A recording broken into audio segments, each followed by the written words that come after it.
Halo, balik lagi sama Miss Tisa di bab pencemaran lingkungan. Pada video kedua kali ini kita akan bahas tentang pencemaran lingkungan. Kita akan review sedikit karena kita sudah pernah belajar tentang pencemaran lingkungan. Pencemaran lingkungan itu dibagi menjadi dua, yaitu penebangan hutan dan pencemaran lingkungan itu sendiri. Hutan merupakan salah satu bentuk ekosistem darat yang kaya akan tumbuhan dan satwa. Hutan sangatlah dibutuhkan karena memiliki banyak manfaat. Fungsi hutan itu beragam. Yang pertama mempertahankan siklus oksigen, karbon dioksida, dan air. Yang kedua sebagai penampung air tanah. Ketiga sebagai pencegah erosi dan banjir. Keempat tempat dan sumber makanan satwa.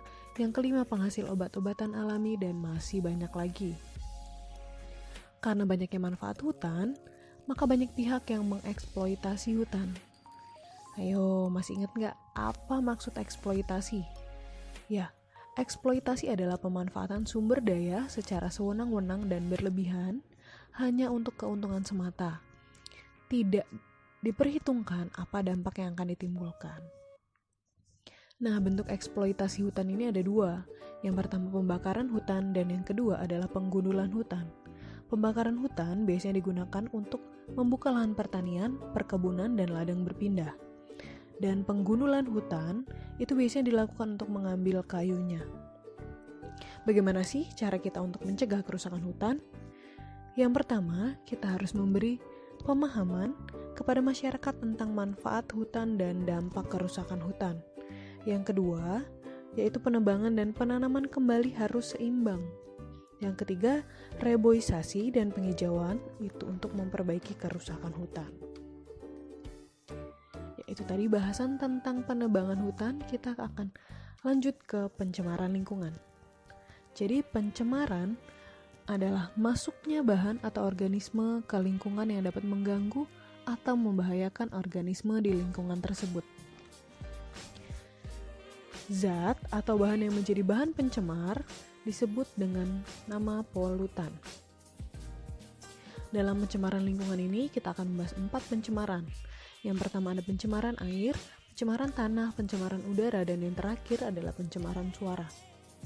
Pencemaran air ialah masuknya bahan pencemar atau polutan ke lingkungan air.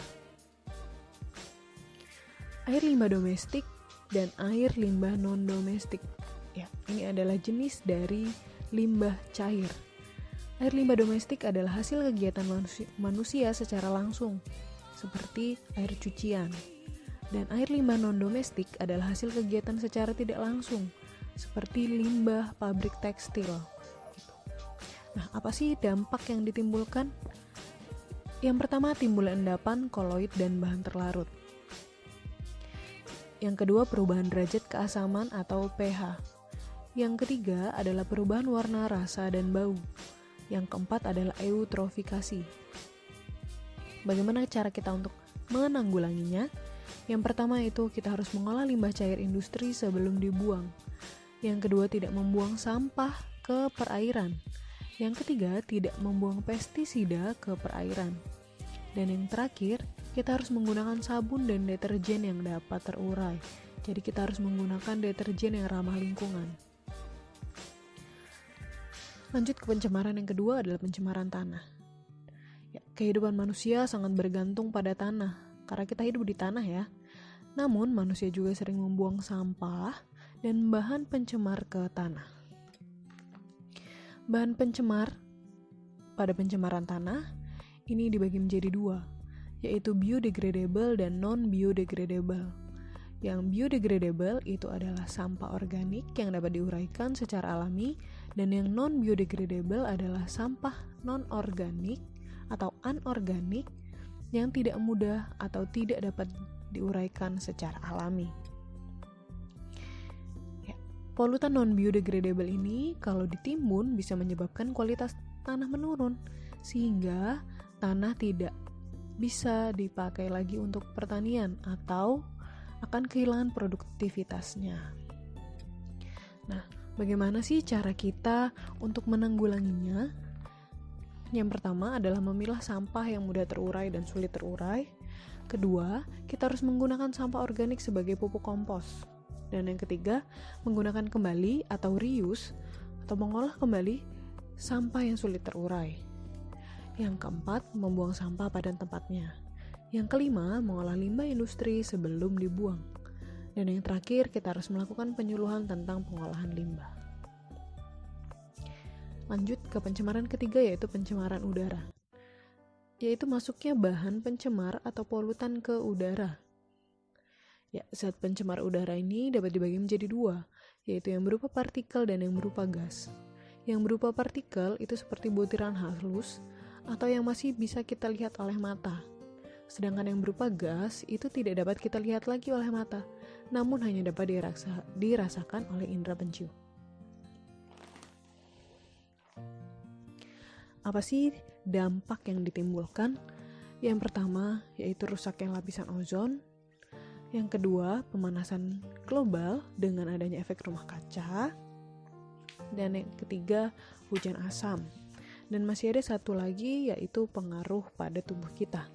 Pengaruh pada mata, kita bisa iritasi, mata berair, mata merah. Pada hidung, kita bisa iritasi hidung. Pada jantung, itu menjadi lemah. Dan pada otak, itu fungsi dan koordinasi motorik akan menurun. Lalu bagaimana upaya kita? Yang pertama, tidak membakar sampah di pekarangan. Lalu membuat taman kota dan jalur hijau. Kemudian kita harus mencegah penebangan dan kebakaran hutan. Dan masih banyak lagi. Lanjut ke pencemaran suara. Pencemaran suara adalah suara bising atau suara yang tidak diinginkan dari suatu kegiatan manusia. Nah, tinggi rendahnya suara ini diukur dengan satuan yang namanya desibel dan dengan alat yang namanya sound meter level. Apa dampak pencemaran suara? Yang pertama itu hilangnya pendengaran dan yang kedua bisa kematian. Hilangnya pendengaran itu pada tingkat kebisingan 80 hingga 90 desibel selama 8 jam tanpa henti. Dan bisa juga kita mendengarkan pada tingkat kebisingan 120 desibel. Dan bagaimana kita bisa sampai mati? Itu kita mendengarkan hingga tingkat kebisingan 180 desibel dan ke atas.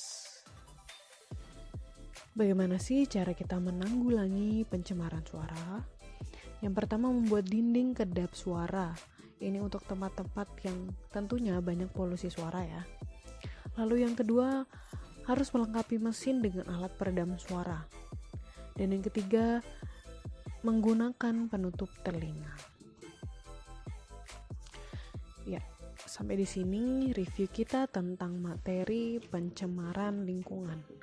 Selanjutnya, kalian kerjakan pertanyaan-pertanyaan yang ada di Google Classroom. Setelah selesai, kalian boleh beristirahat. Jangan lupa cuci tangan dahulu sebelum makan. Oke.